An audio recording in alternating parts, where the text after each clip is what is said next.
Welcome back to The Person Everyone Needs. I'm believing that you are the person that somebody needs today. We are at the end of another year, and I'm Webb Hoggard. I'm the host of The Person Everyone Needs, and my heart just beats to encourage you to understand that there's somebody near you right now that needs your attention, needs your encouragement, needs to be reminded that they matter by you. And so you are the person that somebody needs. And so what we talk about on this show is just a reminder again and again that we can be the person that everybody needs. And what does that person look like? Well, I let the cat out of the bag this year. The person that everyone needs is Jesus Christ. It's the truth. Jesus is the one who came to show us what it was to live, and then he told us how we ought to live and be blessings in this world also. And so Jesus is the person that everyone needs. But because of Jesus, we become part of the family of God, and God then puts in us the attributes of who Christ is. And so therefore, we can become the person that everyone needs, even though it's probably smarter for us to focus on being the person that at least somebody needs. You know, each one should reach one in their lives. And so that's why we put this podcast on. I just want to encourage you to continue and building up relationships, reminding people of their value, noticing people, turning your attention to people that sometimes are easy to forget, and being on the regular, recognizing that you have a purpose in your life.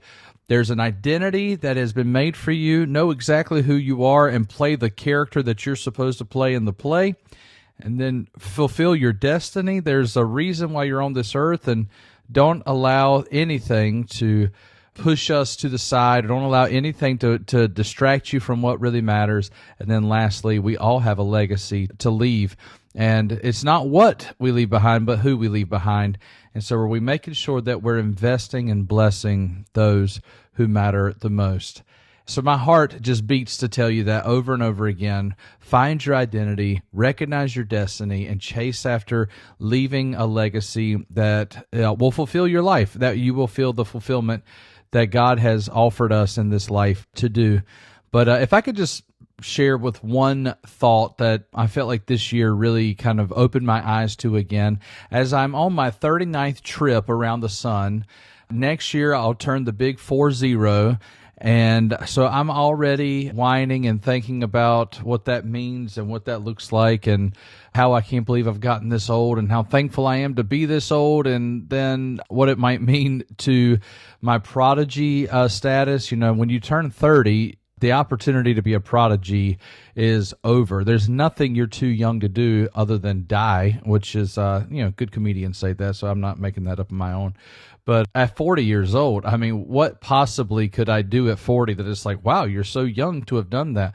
One of my favorite things that I've ever been told in my life is, I love it when people say, man, you're wise for your age. Well, when you hit 40, wisdom is kind of expected of you.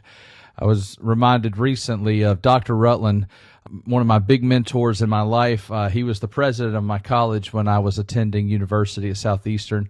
He told me on multiple occasions that naivety looks good on a young man. So I guess I'm getting to the end of the look of naivety being good looking on me. It's time for me to grow up and recognize that in my 40th year, which will be starting in just a few weeks, it's time for me to put away childish things, as Paul said, and look for those things which are everlasting, greater, stronger, bigger, and more important. And as I turn my heart thinking of those things, the lessons that I learned in this, my 39th year around the sun, I am reminded of the fact that Jesus taught us, and the overwhelming traditional understanding of the world is still the old-fashioned and true ways of living are still the best way to live. Integrity, honesty will always contribute more to your life than the flashy and trendy. Being of good character will take you far, far, far farther than being of great talent. Being constantly built up in the areas that are essential is more important than getting to have the pleasurable or the exciting or the rare or the eccentric. We should be people who are regularly recognizing in our age as we're growing up that the things that make us more wholesome and bring us closer to the earth are the things that are actually better for us. We can find that in our food, right? The more processed it gets, the worse it is for our bodies. Of course, yeah, that's something I'm reading up a lot about these days as my body is decomposing already. But on top of that, how about the things of earth that are not so flashy and so not so bright and LED blasted? But my richest days are days sitting over a cup of coffee and talking to people that I love dearly. My richest days are deep conversations with my boys and watching them belly laugh. That is the best thing in the world. My richest days are when I get to sit with my grandmother, thank her for the model and picture that she has been in my life and the fact that her prayers are coming to pass left and right. My richest days are spent dreaming about helping people's lives and not so much about getting to rare islands or to find myself in Hawaii or California or any of those things anymore. That's not really what excites me. I don't look forward to getting myself to a movie theater as much as I do just getting to sit down and have a conversation with those that are around me. As my influence continues to increase, and I don't say that with any type of arrogance, I'm just saying like there was a bunch of years there that I didn't have much influence on anybody's life. I'm honored to get to sit with some and see some life change. It's a blessing. It's a joy for me. Earlier this year, I got the opportunity to go on a missions trip. We went to a refugee camp. I'm pretty sure I shared this story before, but they let me be on the maintenance team, which those who know me would recognize that that's probably not the greatest idea for me. You know, it's not my greatest offer. But I walked around with the maintenance guys, and we fixed the doors on their metal boxes that they lived in. And as we repaired the doors, the hinges, the locks, very simple things. Doors need, basically the size of a hole, and then they need a hinge to help it move open and out, and then it needs something to lock.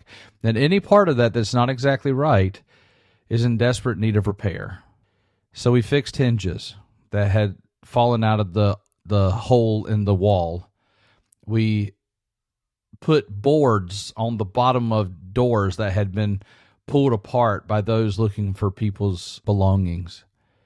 And we repaired door locks so that there would be enough privacy in the home that they could change their clothes without somebody looking at them because the door kept swinging open.